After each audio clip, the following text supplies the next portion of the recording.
think a lot of people, especially who take on leadership roles, they're so used to doing it all themselves, partly because they may not want to give up control.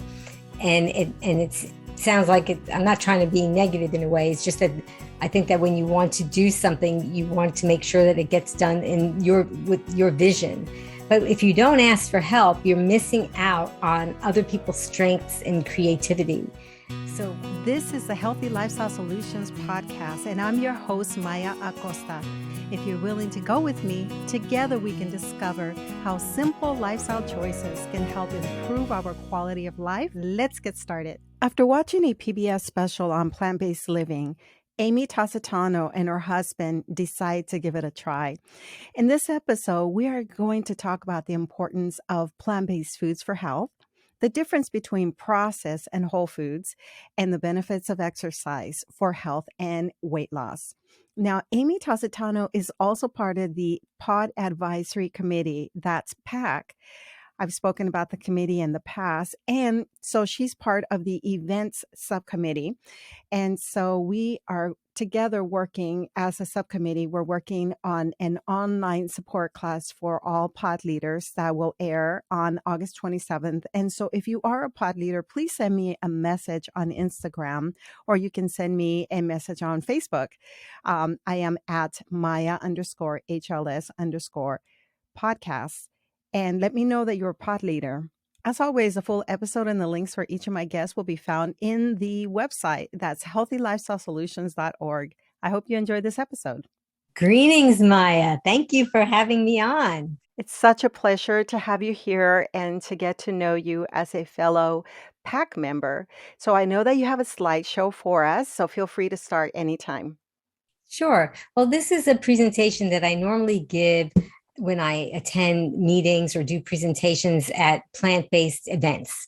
So I'm going to skim through some of the slides, because some of them pertain to the lifestyle and why certain foods are superior to others, but they'll still be in the slides so you can kind of get a feel, because I think this could also be helpful to other pod leaders if they ever wanted to make a presentation or invite someone to present, that they could collaborate and have ideas as to what they might say to the audience. So again, I'm Amy, and I'm with Be Green with Amy. I have a website, begreenwithamy.com, and I share lots of free things for everyone because I'm so excited about this lifestyle. And as Maya was telling you, back in 2012, my hubby Rick and I, we were just the standard Americans, but I think I was a little bit better, because I think I really tried hard to eat healthy, or at least what I thought was a healthy lifestyle. So things just were getting pretty bad for us as far as our health and how we were feeling. And I really didn't know that what I was doing, what I thought was doing right, was eating different low-fat cheeses and turkey burgers and taking the skin off the chicken. I thought that all those things were healthy. And I ran across on PBS, actually, I just happened to be watching something on PBS, and Dr. Joel Fuhrman came on, and he was showing about this plant-based lifestyle. And I just kept watching it all the time. And my hubby Rick said, we've tried things where we weigh and measure and push the plate away and nothing works. This guy sounds like maybe he has something to it. So I said to Rick, I said, if I do this, then what happens? Because once you learn something and it's to be useful and maybe turning everything in your life upside down on its head, then what do you do? Right? So if I get this book and all the materials, it's going to be something that I'm going to probably want to embrace. So he was having a lot of health issues. He weighed like over 260 pounds. He was on blood pressure medicine, cholesterol medicine, and these medications were not helping to lower these levels, and you're a wife of a physician. So, you're nodding your head, that this is not really the way to go about it. So he said, we like PBS anyway, support the station, and if it tastes good, I'll do it. So of course, he had frequent headaches, migraines. I mean, he was getting disc degeneration and his joints were swelling. So he was all in on that. Now, before the broadcast, I was talking to Maya because she saw my before picture and she commented, as well as many other people do, well, gee, you weren't that bad. But it's not just about weight. I was overweight with my BMI, but it's not just about weight. It's about the health issues and how later in your life, it's not going to get better and it probably will get worse. And I had headaches, I had digestive issues. I was always getting sinus infections. And I just thought, well, my mom always gets them. So I guess that's why I get them too. But my mom and grandma also had type 2 diabetes and heart disease. And there was a lot of things that were running in my family. But most of all, I felt like I'm just too young to feel so low in energy. By 3 or 4 o'clock, it was like, oh, I can see why they had that commercial for the fourth meal, because you just feel like you need another boost. And I just couldn't, like, it would be like every 3 or 4 hours, I had to eat something. And if I didn't, I felt shaky and weak. And throughout the years, we just kept gaining more weight and our health just was not improving. And I was really worried because cancer was also in my family, and my husband's family, he had heart disease and other things come in his genetics. So we were really worried about it, but we just didn't know what to do. And when I started to explore this lifestyle, I learned that every bite you take, it's either you fight disease or you feed it. And I learned that the processed foods that I was eating, even the ones that were low fat and baked, not fried, that these things were not healthy and that I really need to concentrate on the unprocessed foods. And I learned about the difference between a whole grain and not, and thought that I was eating healthy, and learned that the flour, even though it said whole wheat on it, that really wasn't good for me. And I learned kinds of foods, the weird names of things that I had never heard of and didn't know that you could actually eat them and incorporate them in your lifestyle. Now, I adopted a SOS-free lifestyle, which means that there's no sugar, oil, or salt. Not everybody who is plant-based goes in that direction. But I learned about sugar and white flour and how it raises your insulin, and oil. Oh my goodness, 120 calories a tablespoon, and the average American gets 4 tablespoons. And even if you're not pouring it on your salad, it's in those crackers. So there's a lot of ways that I noticed that things were not, that I was thinking that I was eating correctly, it wasn't. And the salt, obviously with my husband's high blood pressure, he needed to really eliminate or at least slow down on the amount of salt that he was having. And even though we weren't shaking it on our food, it was still there. I didn't know. I learned that there was more sodium inside of a slice of bread than there was in one potato chip. So that blew my mind. And of course, dairy, we learned about that. So the meat and fish, we were eliminating that. And then I learned about the difference between the good fats and the bad fats. So I thought, when I saw this, and you probably have seen this too, being that your husband's a surgeon, that you can be extreme by going on a vegan diet or have somebody rip open your chest. And I had family members. That went through this. And I was really frightened that this was just going to be something that would be in my future. So I learned so much. There wasn't that much available to learn other than books and maybe a couple of movies. The internet hadn't exploded at that point with this information. But just by getting those books and doing a little investigating, I said, I got to stop. I got to change. And so that's what we did.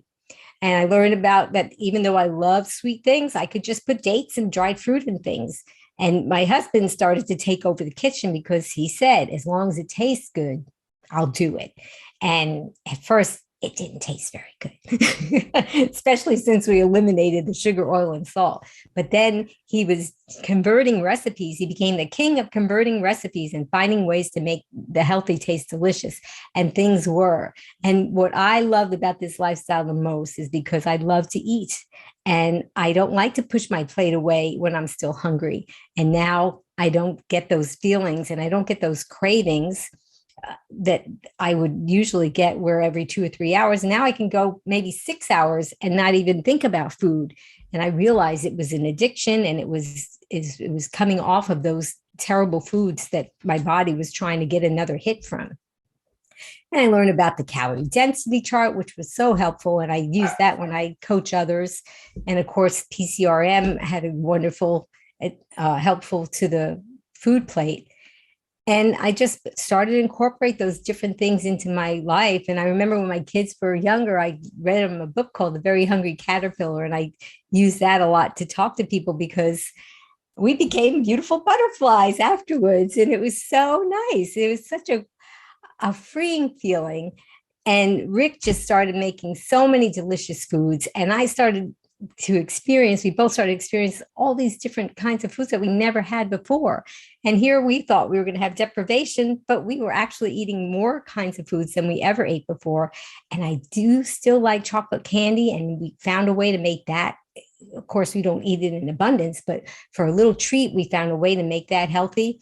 And usually in a day, we probably, because people like to ask me, well, what do you eat? And I say, well, I start off with a smoothie and I have as much of it as I think I need. And then I have a huge salad every day, very important. And then we have different cooked things for dinner. And it's just been so wonderful and so freeing. And knowing what I learned, it made it so, and probably a lot of people that are watching have experienced this when they've adopted this lifestyle. All you want to do is just tell the whole world that there's a secret that they don't know. And if they just knew it, it would change their lives. Absolutely. So, yeah, my adult children, they told me, hey, we've got the message. You need to start telling other people because we've got it, because I just couldn't stop saying, hey, you really need to watch this movie or you really need to read this book. And I had the opportunity to get my nutrition certificate from the T. Colin Campbell E. Cornell. And that was a wonderful experience. And I learned so much from that as well. But the energy that I have now, I mean, you can probably tell, here for me, it's the middle of the day. This would be the time of the day where I would be crashing and maybe thinking maybe I should have a couple of bites of a candy bar or something. And I've been up since early this morning and I'm still ready to go. But the results that I had were I was in an overweight category with my BMI, and now I'm normal. My numbers came down. I was almost on medications, and then I was able to reverse all these things before having to do that. And after you're a certain age, you do lose muscle. No matter what you do, it's like you're walking up a down escalator. So even when you exercise, you still may be in a neutral place. So you really have to work hard to keep from losing that muscle mass. And I exercised a lot before this lifestyle, but I'm telling you, I have not had the results that I've had since I've adopted this lifestyle. I can do things now that when I was a teenager, I dreamed of doing. And I wasn't really overweight as a teenager. I just didn't have the energy and the nutrients pulsing in my body, I guess. So here I am now. And no, this did not happen overnight. It was just something. I'm a type of person that when I have something in my brain that I want to do, I just keep trying and I keep going until it happens. And so I'm not a gymnast, but eventually I did get to do some of the things that I dreamed of doing. But Rick, my husband, I am just so proud of him because losing over 100 pounds and keeping it off for over a year, because it's been since 2012, that is a big deal. And most people don't have that experience, that even if they do lose weight, they gain it back, and usually they gain back more. But most of all, I'm so happy that he's not on these medications anymore. And his levels for his blood tests, everything has come down lower than it ever was when he was on the medications. So it took a little time. Rick had to have some elective surgery, so he didn't even exercise. But that's a thing with men. They can even eat some foods that are higher in fat, like some nuts and avocados, and they'll still lose weight. And we look at something and we gain a pound on our hips or something. So it did come off pretty quickly for him, and it came off for me too. And I'm really, really happy with the results. And Rick said to me, I'm so happy for you and for us. And I know that you love the people that are rocking this lifestyle and are spreading the word. So on different occasions, he may take me on a cruise, or locally we had veg tests and different kinds of appearances, and I was able to meet a lot of the people that I very much admire. And it was very exciting for me to meet them. And what happened was one day we were in our bedroom. Well, it actually happened a few times during this lifestyle. As you lose the weight, I know that some people watching me also have experienced this. You start putting a belt on your pants to make them tighter because they're starting to get loose. And then it gets to the point where you're like, now this looks kind of ridiculous. I really need to just get smaller clothes. It's really happening. And so every once in a while we would go through our clothes and say, okay, we're going to give these away and make room for the ones that fit us. But there was this one sweatshirt that he just kept hanging on to. And we were going through our clothes one day and I said, hon, this shirt, you try it on. And he put it on. And I was like, it's huge. I said, when are you ever going to wear this? It's so big. It just doesn't even look right on you. And so he started laughing and he said, come here. And then he put it over my head and we both got into it together. And my daughter was walking by the bedroom and she thought it was funny and she took a picture. So I tell people that now that I've adopted this lifestyle, we're even closer. But people say that genes load the gun and diet and lifestyle pull the trigger, but I say I don't worry about my jeans now that I can fit into my skinny jeans. Look at that. And Rick said, you saved your wedding dress, but if you ever, because I saved it for my kids one day if they might want to use it, and he said, but if you ever fit into it, I'd love to renew our vows. So that wasn't the motivation, because he said that long before we discovered this lifestyle. But I did fit into it. It had all these tiny buttons on the back. And as I was trying it on, I was so nervous because I didn't think I would fit into it, but we did. But renewing our vows to each other was wonderful, but it also felt like I was renewing my life and my vows to being healthy, and really this is a lifestyle, it's not a diet, and it really was important to me to do that. So I said, I always get these ideas. So my next idea was, hey, I really would like to see if there's anybody out there in our area that is meeting, that does this. And I checked around. There was one group that was meeting and they were almost an hour drive away. So that would be each way. And we went and it was very nice. But I said, gee, I wish there was something closer.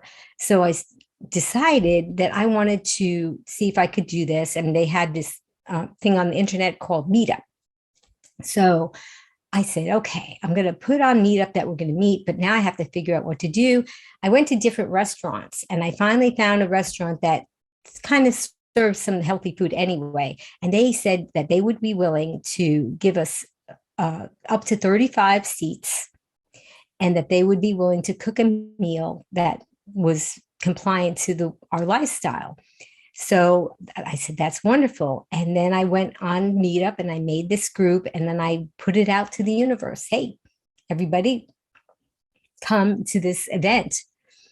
And I didn't really know how many people would come, but we actually had more than 35 people RSVP. So every seat wound up to be full in that event. And I thought maybe it would be cool if I could meet one or two people. that was my goal. If I could just meet one or two people like this, we could socialize it, so it would be great. But yeah, we met all those people. So then I asked them, what do you think? Do you think you would like to meet like this maybe once or twice a month? And they said yes. But I didn't have a place to go. And I didn't want to meet in a restaurant because then you have distractions from other people. But also, if you wanted to maybe get up and speak to people, that would be rude to the other patrons. So I thought it was nice to meet in a restaurant, but I also wanted to find a home for us.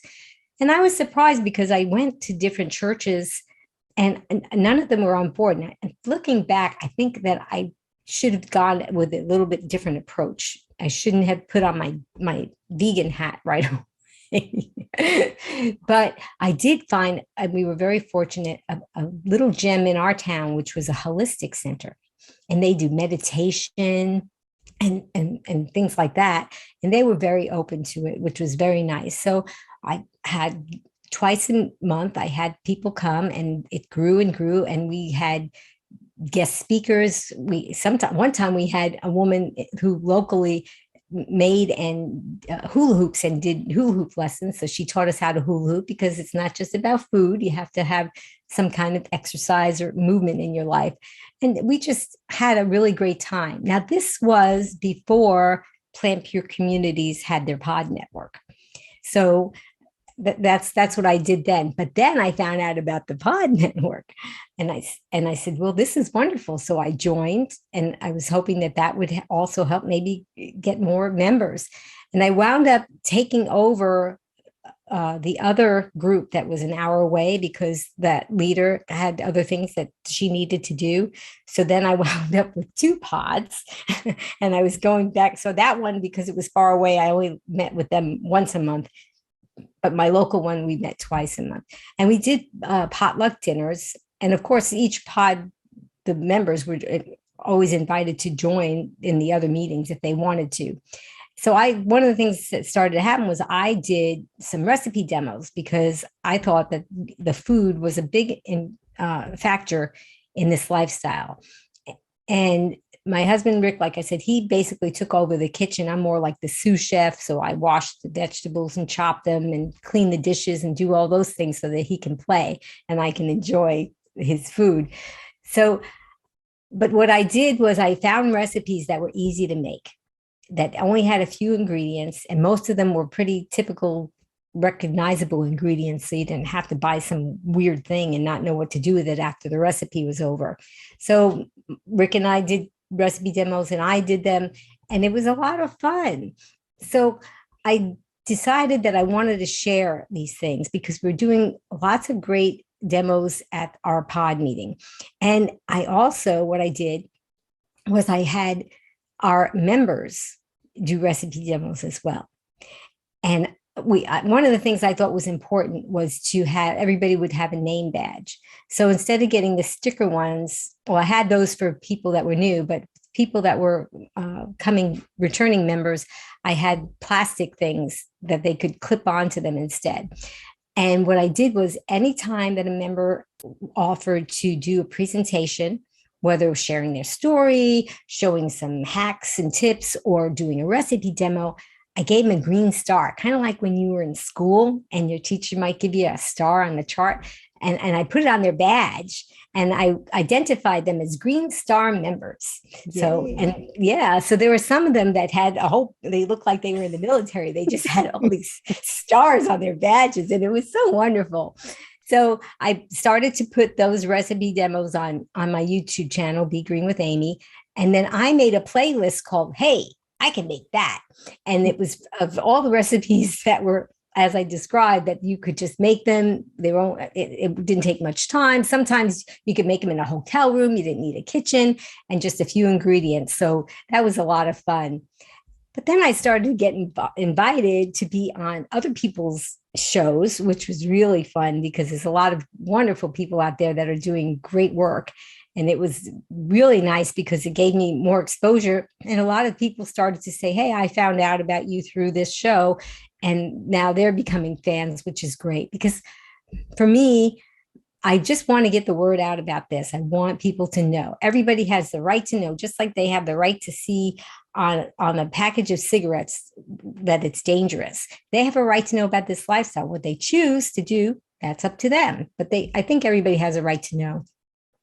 So we started working on a plant-based recipe book, but I've been so busy that I haven't been able to complete it. So I'm not going to talk about that now, but it's in my slideshow. So that's me trying to manifest my future. But I do offer that anybody who wants, I will send them 5 free recipes. And some of them are things that my husband created, and they're really delicious. So all they have to do is just go to begreenwithamy.com/join, and I'll send it. And also with the recipes, I'll send them some pictures that maybe you didn't see on this slideshow, and also some motivational quotes that keep me going. So one of my daughters told me that I needed to have some kind of a thing to say at the end of my broadcast, because I've been doing live broadcasts with a lot of the people that I admire. So at the end of the broadcast, this is what I say. And then I ask the people to join me at the end to say be green. So if you want to, Maya, you can say the be green part. Oh, And okay. I tell people at the end of the broadcast, be strong, be well, and be Be green. green. I love your presentation. What a beautiful way to share your story of how you became plant based, but also how you lost weight and you got off your medications. So, where in Florida do you live? I'm in Southwest Florida, so kind of Southwest. close to Sarasota. I haven't explored that area. When I am in Florida, I'm usually just on the east coast of Florida, just north of Palm Beach. That's where we keep our sailboat. So I was on the vegan cruise in 2019. Any chance that you were on that one as well? Or I might have skipped the 2019. I think I may have been thinking about doing it and then didn't. Okay. I know I was on a few of them before that, though. Well, Amy, I love your brand. I think it reflects your wonderful personality, your light, your joy. I love your little emoji, and I love that you go by Be Green with Amy. It's very fun and playful, and I'm assuming that's sort of how you ran your pots as well. So you were up and running as a leader before you officially joined Plant Pure Communities as a pod leader and became part of the network. You have been very involved in working with restaurants, and so you were very successful in the restaurant campaign. Yes, I was. I actually won a competition because of it. So, Really? yes, because like I said, in my personality, when I have something that I really want to do, I just do it and I go all the way full throttle. So, when I learned about this restaurant campaign, and for those that are watching, what it is that we wanted to support these restaurants that are offering this healthy food for us because they need the support. They some of them really want to do it, but they're worried about not getting enough support. So when I heard that I could help restaurants get a certificate that they could put in their showcase in their restaurant or in their window and be listed on something that's similar to Happy Cow that said that they offered plant-based food without oil. Mhm. I was so excited about it because that's what helped me start my group. I had somebody that was willing to do that, a restaurant that was willing to do that. So that, of course, that was the first restaurant that I went to. And I told them, I know that you offer these things and this is what you need to do in order to qualify. And I got them on board. And then I started to realize that sometimes when I went into restaurants where they didn't know me, they were thinking I was trying to sell them something Mhm. because it's Yes. too good to be true, right? You're offering them something and you're not getting paid for it and you're not asking them for any money for it. So there has to be a catch. You can't be wasting your time doing something like this and nobody really benefits from it. Yes. So I did. I actually, my husband helped me design something to hand to the restaurant owners to show them that they could get something. So it was just some kind of material that I designed to help them, to encourage them so that they could see. And I gave it to shared it with Plant Pure Communities so that other people, other pod leaders could also take advantage of that or copy it and make it the way that they wanted to. Because I wanted to, like you said, you know, when you go with this, the become a pod, you have to make sure that you're going along with what they any kind of guidelines that they have, which seem to be very liberal. But I still didn't want to do anything by putting their logo on something without their permission. So they granted me permission, and I just got so excited about it that I just kept going everywhere I could. Even I didn't really eat out very much, but I still kept going to restaurants and said, "Hey." And then sometimes I would travel because maybe I had relatives somewhere or I was going to do something, and I always had that little paperwork with me so that I knew I was going to be eating out because I was traveling. Maybe I'd be eating out more. And I was always asking for people to want to do that. And every time I did, I tried to take a picture with the restaurant manager or the owner. So, and then what I would do is once I got the certificate for them, instead of emailing them the certificate, I printed it out. And then I went to the dollar store and bought a frame and I Oh, wow. put it in a frame. And then I brought them the certificate and took a picture with them with their certificate Oh, because it was just so, to me, it was just such an exciting thing because I want to be a part of making a change in this universe. And those things sound like small changes, you're right. They really don't Yeah. sound like much, but I think that every little pebble makes a ripple. And I just wanted to be that pebble. Congratulations. Well, what a wonderful way to reward the restaurants by getting them to put together a plant-based meal, giving them a certificate, and then encouraging vegans to patronize a place. I'm hoping to do that in my own community, and I'm hoping to learn from you. So let's talk about your experience going through the pandemic and what happened with your pods and how were you able to kind of navigate that time? Yeah, it was really something that was difficult to navigate because, like we said, potluck was a big thing about that, and of course that ended. So, and then I'm going to tell you a sad story. We had a storm, and that beautiful gem of a holistic center, their roof collapsed. Oh, Yeah. no. So Oh, so there really wasn't going to be any hope of me meeting anytime soon, even if things were lifted. So yeah, so that really sealed things for me as far as trying to get those gatherings back together anytime soon. So I decided to do Zoom meetings. And I think there's something about food, and that's probably why some people hesitate to adopt this lifestyle, because there's something about food and community that just brings people together when they break bread, so to speak. And when we did the Zoom meetings, I had attendance, and people were really glad to have that, talking with the members and missing people, but it really wasn't a substitute for the actual meeting. And also, I think that Zoom started to become a substitute for a lot of things, and maybe some people were kind of getting Zoom burnout to participate in all these different Zoom meetings. So we weren't getting things, the attendance was just starting to drop off. And I felt that it was nice to meet with these people, but I really just wanted to touch more than a few people in attendance. And that's what happened. And that was what made me decide to do these live interviews on my Be Green with Amy YouTube, because I knew that my pod members could join anytime they wanted. They could join during the live or they could watch afterwards, but I would also be helping a bigger audience as far as learning about the lifestyle.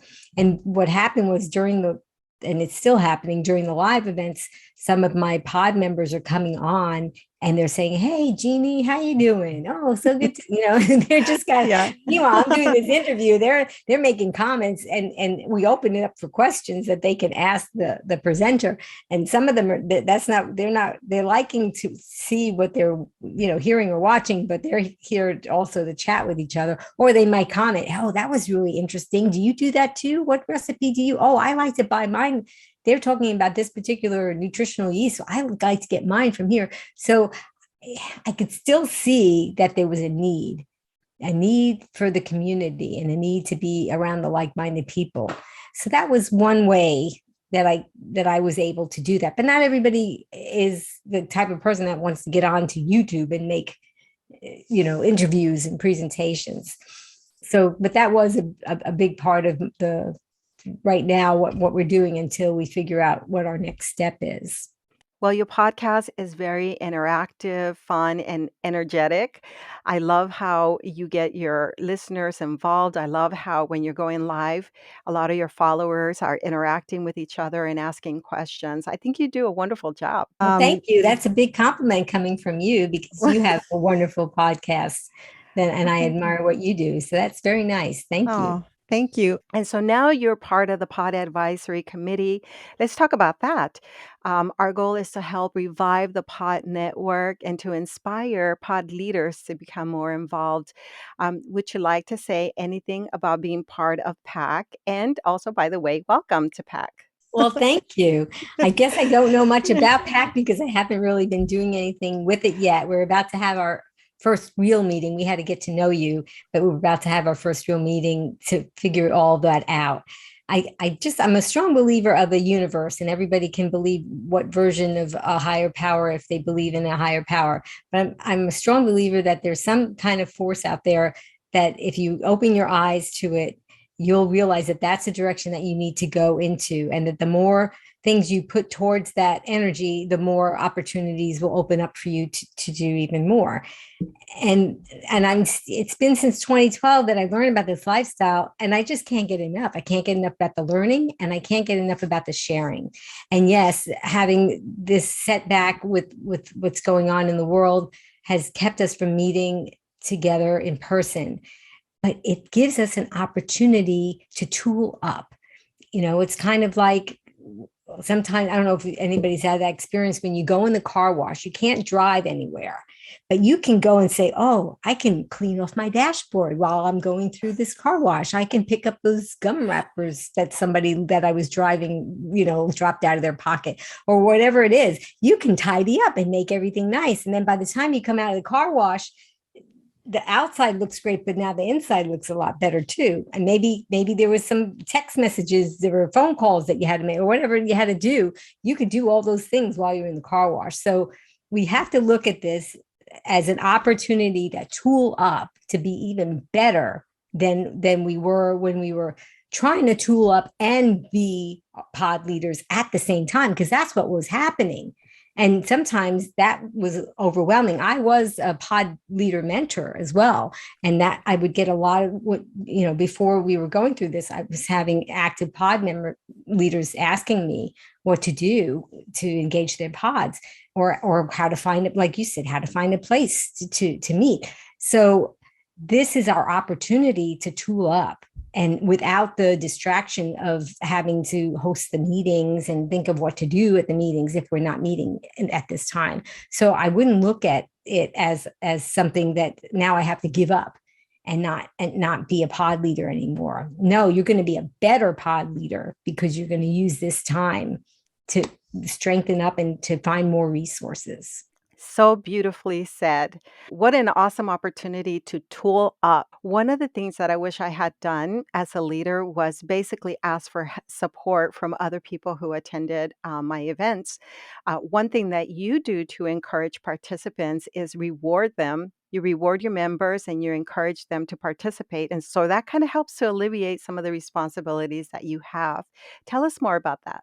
Yeah, I think you're right. Asking for help. I think a lot of people, especially who take on leadership roles, they're so used to doing it all themselves, partly because they may not want to give up control. And it sounds like it. I'm not trying to be negative in a way. It's just that I think that when you want to do something, you want to make sure that it gets done with your vision. But if you don't ask for help, you're missing out on other people's strengths and creativity. So I think that is a very smart thing, to reach out to other members and ask them for help. And I think that there's a lot of people that want to help, but when they see that you're just doing it all, they think, well, I guess I can't offer to help because they already are doing it. And there may be a lot of people that really wish that they could do something.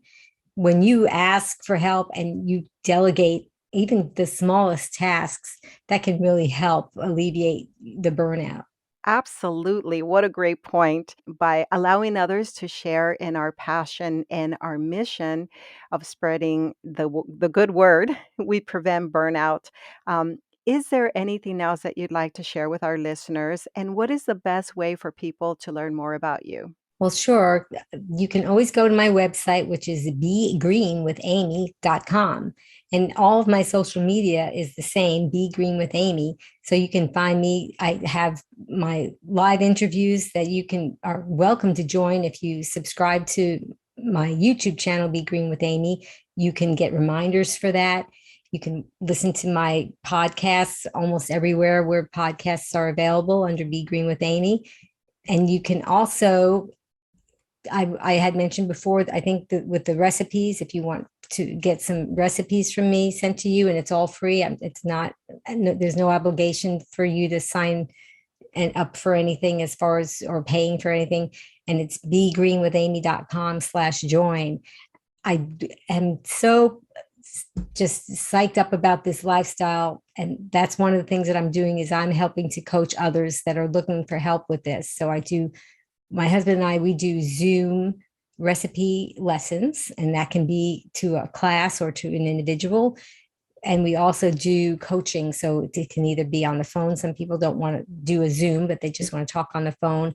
So I'm there for them too. Because when people are adopting this lifestyle, it seems like for some people, it could take even as long as 6 months before they're really ready to go off on their own because of so much of the social pressures and other food addictions and so many other things that are connected to trying to adopt this lifestyle.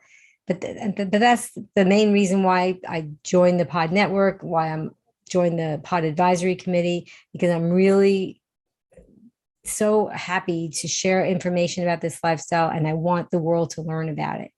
So anytime that any of you can go and watch or listen to Maya's episodes and like and share and subscribe to them, or with mine and anybody that's doing this plant-based, if you can just support them, that's your vote. I mean, you're voting when you go to the grocery store and you're buying the healthy food, and you're not buying the deleterious to your health food, but you're also helping the movement when you support things like what Maya is doing and what I'm doing and other people are doing. So I think we have power. We have power to make the change. And just like in the Plant Pure Nation, it has to start from the ground up. Yes, at a grassroots level. Well, Amy, it's been such a pleasure learning about your journey, your contributions to Plant Pure communities, and I look forward to working with you on PAC. So thank you once again for joining me. Thanks, everybody. Thanks for watching. Thank you, Maya. Amy Tasetano is a health and lifestyle coach who follows a plant-based lifestyle. She was inspired to make this change after watching a documentary on the benefits of plant-based eating. After some research, she decided to give it a try and found that she felt better than ever. She loves sharing her knowledge with others and helping them to improve their quality of life. A simple PBS show turned her life around. She's now a Plant Pure leader for 2 pods in Florida. She was recognized for her involvement in the restaurant campaign, where she has supported restaurants in adding at least one healthy plant-based, salt, oil, and sugar-free to their menus. Today, she is known as Be Green with Amy, and you can find her podcast or YouTube channel and her social media by the same name. She's also helping to coach others who are interested in adopting this lifestyle.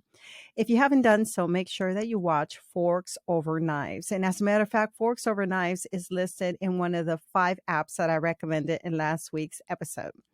So also let me know what you think about this episode. Go to my voicemail. That's speakpipe.com/HLS. And thank you again for being a listener. You've been listening to the Healthy Lifestyle Solutions podcast with your host, Maya Acosta. If you've enjoyed this podcast, do us a favor and share with one friend who can benefit from this episode. Feel free to leave an honest review as well at ratethispodcast.com/HLS. This helps us to spread our message. And as always, thank you for being a listener.